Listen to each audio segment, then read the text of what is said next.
Welcome to an unboxing and first impressions of the DSL N55U Asus ADSL modem router, described as the dual band wireless N600 one. I ordered this from Amazon, delivered swiftly. Here's a few features from on the box. Obviously it's a high-speed wireless system with two USB ports. It has a built-in media server. It's lightning proof, bizarrely. I'm not quite sure what that means. Otherwise pretty uneventful. Some of the key features: obviously this is an ADSL modem router, which means that it includes a modem built in and is for people who use ADSL for their broadband connection.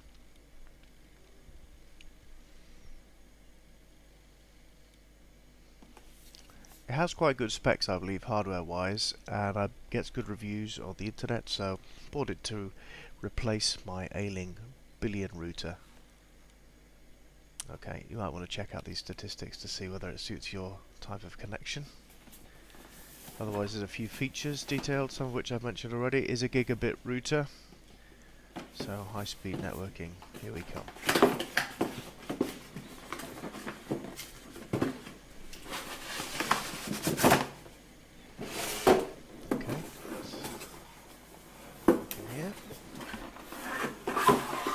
So let's have a look at the contents of the box. We've obviously got a disc with some software on it. Okay. We've got what looks like the cable to connect you to the... Actually, that's an Ethernet cable, isn't it? Looks like an adapter for the power system.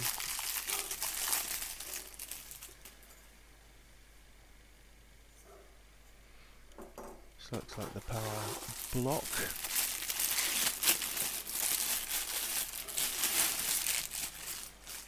Okay, and it looks like you can connect different plug types. In my case, I'm in the UK, and that looks like the power in for the router itself. And this looks like the 3-pin plug adapter to go with the block we just looked at.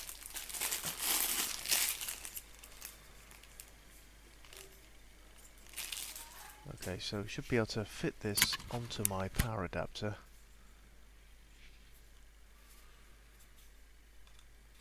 Okay, easy. This looks like the cable that will connect me to the phone line. Obviously using an ADSL filter. And this is the unit itself.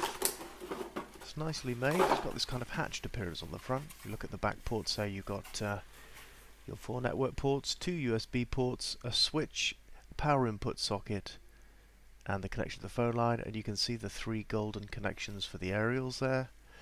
Otherwise it's not a great deal, other than to say we've got a bunch of indicator lights on the top there, which presumably tell us what's going on. Got some paperwork here. Don't know what that is. Quick start guide. And a leaflet here which looks like it's got different settings to set up your modem for different ISPs in the UK. And it looks like the guide comes in different languages. Okay, English at the front, that's good. 3 aerials. They look like quite long aerials. Obviously this is a wireless and dual band router. And you get your own ADSL filter. I won't be needing it, but got one of these already. Let's just have a quick look. Okay, right. So a little box. The white socket at the end goes into your phone line. And you can see you've got phone and DSL connections. Yeah.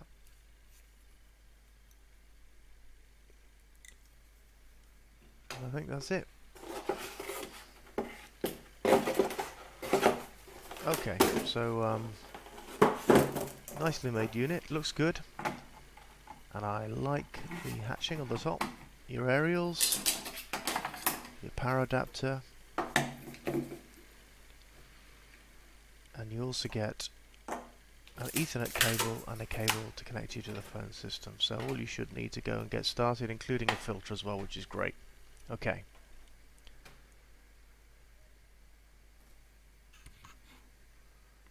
It's a picture of my old Billion router working away, and I thought I'd do a bit of a comparison because I've had a chance to use this router now.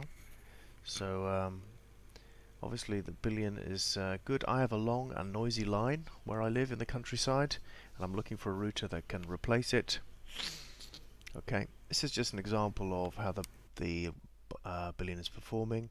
It's been connected for 14 days, and you can see the speed is about 9747 kbps down and 988 up. Sorry about the quality of this particular section. Okay, here's the Asus router set up and lights flashing away, ready to go. Okay, now this is the web interface for the Asus router. Very nice actually. I much prefer it to the Billion one. Currently connected. You've got some status lights there. It's much nicer to navigate than the equivalent I found on my old Billion router. And you can see that you've got some facilities. This is a USB stick I've got plugged in.